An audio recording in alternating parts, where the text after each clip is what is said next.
Snow blankets the abandoned streets, each flake a silent witness to a world consumed by icy stillness.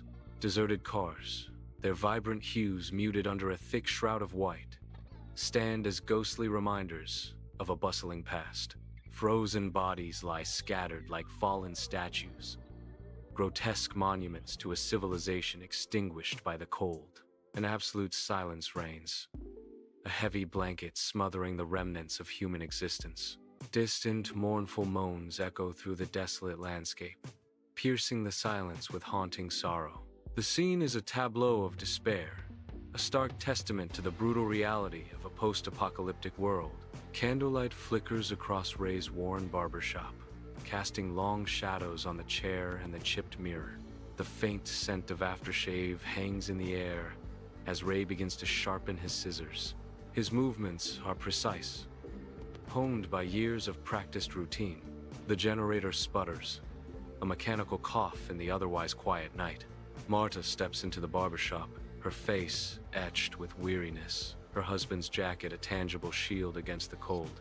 She zips the jacket tightly, a silent embrace of lost warmth. Her eyes, though tired, burn with fierce determination. Ray offers a nod, a wordless acknowledgement of her grief, a shared understanding in the quiet room. Jamal, 16, steps hesitantly into the bustling barbershop, a fish out of water in this world of sharp lines and close shaves. His eyes dart around nervously, taking in the sights and sounds of masculine grooming, a concept foreign to him. Ray, the barber, watches Jamal's unease, his expression softening with understanding. With a warm, inviting gesture, Ray signals Jamal to take a seat, offering a reassuring smile that cuts through the tension. Jamal shuffles toward the chair, a mix of apprehension and curiosity swirling within him as he prepares for his transformation. Inside the dimly lit barbershop, Father Tom enters, his civilian clothes a stark contrast to his weary, resigned face.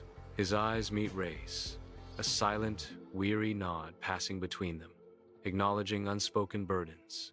Ray prepares the chair with practiced movements, the familiar routine a small comfort in the tense atmosphere.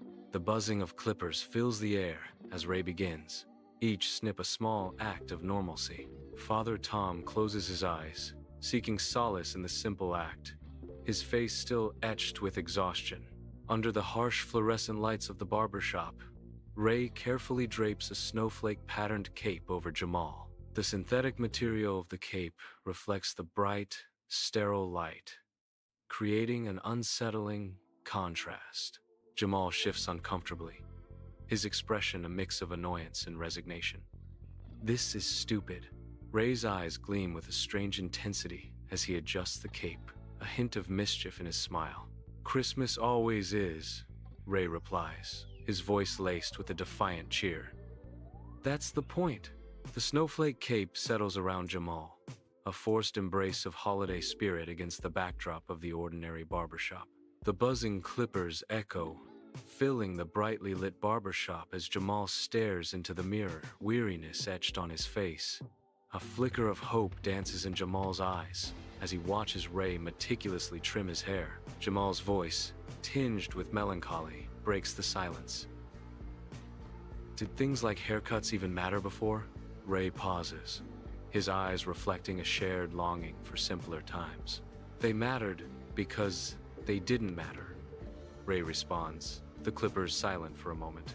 Ray resumes, his voice a low hum, sign that things were good, you know? Ray carefully dusts Jamal's neck, a familiar gesture of friendship spanning years.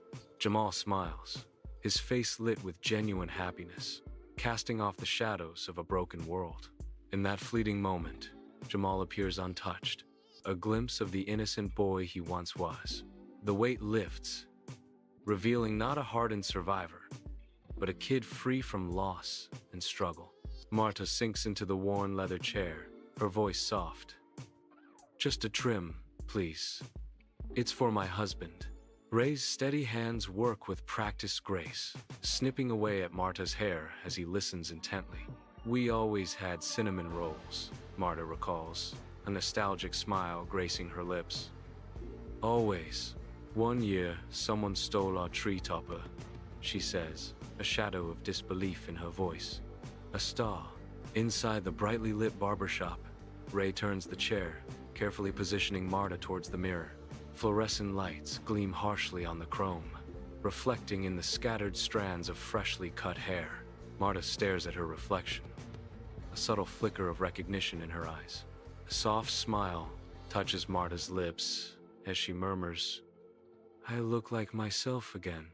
Ray offers a comforting silence, understanding the unspoken depths of her grief. Her regained identity hangs in the air, a fragile shield against the shadows of the past. A dimly lit barbershop breathes, with the quiet crackle of a candle, shadows dancing on the walls. Father Tom sits in the worn barber chair, his expression serene despite the palpable tension. Ray, his face etched with fatigue, his hands trembling, prepares to shave Father Tom. The scent of soap mixes with the metallic tang of blood, filling the heavy air. "Ray, shave me clean. If I get eaten, I want to meet the Lord without stubble," Father Tom says. Ray carefully wipes the last bit of shaving cream from Father Tom's face. The dim light catches the clean lines of his newly exposed jaw. Father Tom's eyes reflect a sense of relief. "Thank you, Ray," he says softly, a hint of gratitude in his tone. A closer look reveals a glimmer of peace in Father Tom's eyes. The weight of his past momentarily lifted. The shave symbolizes closure, preparing him for what comes next. Father Tom seems lighter, younger, as if a burden has been physically shaved away, revealing a readiness for the future. Under the dim lights of the barbershop, Ray retrieves a dusty box, a relic of forgotten times, filled with stale candy canes. He extends the offering, rationing joy like precious ammo, each candy cane a small act of defiance against the encroaching dark. Hesitation flickers in the customer's eyes, a moment of pause before accepting the offered treat. With quiet reverence, they accept the candy canes, each a gift from a brighter, distant past. In the shared silence, the simple sweetness carries the weight of unspoken memories. The generator sputters its last, plunging the barber shop into near darkness. Flickering candlelight dances across the room, casting long, eerie shadows.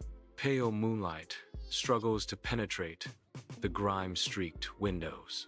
Ray sits slumped, his head bowed, listening intently to the oppressive silence. A low, guttural moan drifts in from the distance, carried on the night air.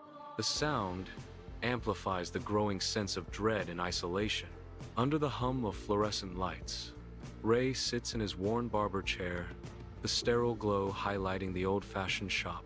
Empty chairs line the wall, silent witnesses to a world outside crumbling. Why do I keep doing this? Ray wonders, lost in thought. It's about seeing them, he realizes, reminding them they're still human.